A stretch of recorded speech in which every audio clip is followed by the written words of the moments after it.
ففروا إلى الله إني لكم منه نذير مبين.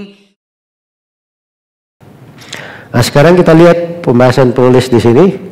Kata beliau, wala bai'u matta'ahu hatta yaqbidahu wala bai'ul lahmi bil hayawan. Tidak boleh menjual barang hingga dia pegang. Hatta yaqbidahu. Jadi seorang itu kalau dia berjual barang, barangnya ada ya, barangnya ada. Iya. Terus dia pesan, dia berkata dia pesan kepada si fulan, saya beli rumah itu, berapa harganya? Ya, atau saya beli motor itu, berapa harganya? 10 juta motornya. Baik, dibelilah oleh si B, bayar 10 juta, tapi motornya belum dia terima. Maka motor ini karena belum dia terima, tidak boleh dia jual kepada si C. Tunggu dia terima dulu, baru dia apa? Dia jual. Karena Nabi SAW itu melarang dari jual beli dari sesuatu yang belum dimiliki. Kata Nabi SAW, man ibta'a ta'aman fala yabi'hu hatta yastawfiyahu. Siapa yang menjual makanan, jangan dia jual sampai dia pegang sempurna makanan itu. Di riwayat yang lain, fala tabi'hu hatta takbidahu. Jangan kamu jual sampai kamu pegang. Dan di dalam riwayat yang lain, wala tabi' ma laysa indak. Jangan kamu menjual sesuatu yang tidak ada di sisimu. Nah, itu kan mana-mana yang menunjukkan tidak boleh menjual barang yang belum dia pegang. Belum dipegang. Baik, kemudian wala bai'ul laham bil hayawan. Tidak boleh menjual daging dengan apa? Dengan hewan. Ya, tidak boleh dijual daging dengan hewan itu dasarnya sebenarnya ada sebuah hadits di dalam hal itu. Ya, tapi haditsnya ini ada pembahasan di dalamnya. Ada yang melemahkan, ada yang menguatkan. Hanya saja di usul madhab Imam Syafi'i dia dari riwayat mursal dikuatkan dari mursal yang lain. Karena itu sebagian ulama menerimanya. Ya.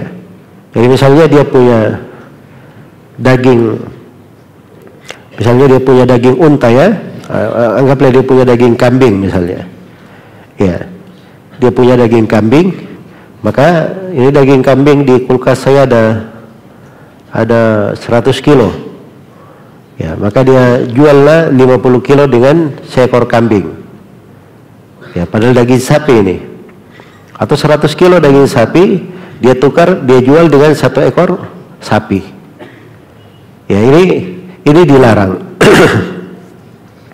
Ya, masuk di dalam larangan karena ada hadits dari Nabi SAW yang melarangnya. Jelas ya? Baik. Kemudian berikutnya dikatakan di sini oleh penulis, wala yajuzu bai'ud dhahabi bil fiddati mutafadilan naqdan wa yajuzu bai'ud dhahabi bil fiddah mutafadilan naqdan. Dan boleh menjual emas dengan perak atau sebaliknya, perak dijual dengan emas, itu saling dilebihkan, boleh. Tapi syaratnya naqdan, harus apa? Harus cash, ya, kontan. Jelas ya? Karena itu Nabi SAW bersabda, al-wariku bid-dhahab riban illa ha'a wa ha'a. Menjual perak dengan emas adalah riba, kecuali kalau langsung dipegang.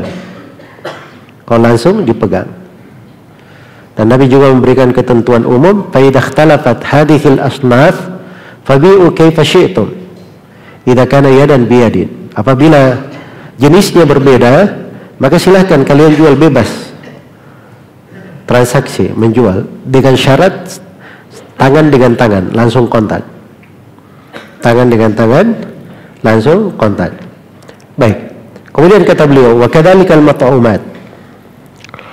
Demikian pula mat'umat, makanan-makanan. Saya sudah terangkannya bahwa kata makanan di penulis di sini terlalu luas cakupannya ya. Madhabnya terlalu luas. Iya. Tapi yang dimaksud mat'umat itu pada hal-hal tertentu. pada barang yang dimakan tetap, bisa disimpan atau bisa ditakar dan ditimbang. Iya. Kemudian kata beliau, kadzalikal mat'umat la yajuzu bai'ul jinsi minha bimithlihi illa mumathilan naqdan. Illa mumathilan naqdan. Ya, demikian pula yang dimakan itu tidak boleh dijual semisal dengannya, kecuali kalau semisal dijual dengan sejenisnya, kecuali kalau semisal dan cash. Kecuali semisal dan cash. Iya. Baik. Ini saya sudah terangkan ya, bahwa kalau dia sama-sama dari jenis barang ribawi, sama jenisnya, memang harus dua syaratnya, semisal dan cash, langsung dipegang. Tapi kalau jenisnya sudah berbeda, sama-sama barang ribawi, jenisnya berbeda, cuma disyaratkan cash saja. Cuma disyaratkan cash saja. Jelas ya? Baik. Karena itu beliau katakan wa yajuzu bai'ul jinsi minha bighairihi mutafadilan naqdan. Dan boleh menjual jenis dari barang makanan itu dengan selainnya. Tapi dengan syarat, dengan selainnya mutafadilan, saling dilebihkan dengan syarat naqdan. Iya. Misalnya, korma dijual dengan gandum. Boleh atau tidak? Jawabannya boleh. Ya pasti boleh ya. Korma dengan korma saja boleh. Sisa syaratnya apa? Kalau korma dijual dengan korma, syaratnya ada berapa? Dua.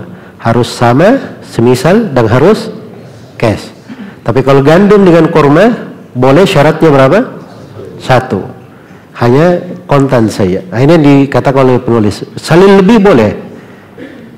5 kilo korma diganti dengan 10 kilo gandum. Boleh saja, nggak ada masalah. Ini 5 kilo, itu 10 kilo. Nggak ada masalah. Tapi dengan syarat cash. Karena ini dua-duanya barang ribawi. Dua-duanya barang ribawi. Tapi kalau saya beli kurma pakai uang, tidak cash, nggak apa-apa. Jelas ya? Atau saya beli misalnya kurma, saya beli telur, saya bayar kurma 5 kilo, nggak ada masalah. Walaupun bayarannya 5 bulan lagi. Sebab ini bukan barang ribawi. Yang satunya bukan barang ribawi. Baik. Selesai ini ya. Kemudian beliau tutup di sini, beliau katakan wala yajuzu bai'ul gharar. Iya. Dan tidak boleh jual beli secara gharar. Tidak boleh jual beli secara gharar. Karena telah syah dari Nabi sallallahu alaihi wasallam naha an bai'il gharar. Beliau melarang dari jual beli gharar. Iya. Baik. Sekarang saya uji ya, antum sudah paham atau belum ini? Kalau emas dengan emas, apa yang disyaratkan? Dua. Apa itu? Semisal dan cash. Baik. Kalau beli beras dengan beras, berapa syarat? Dua. Apa itu? Harus semisal dan cash. Baik. Sekarang beli beras dengan emas.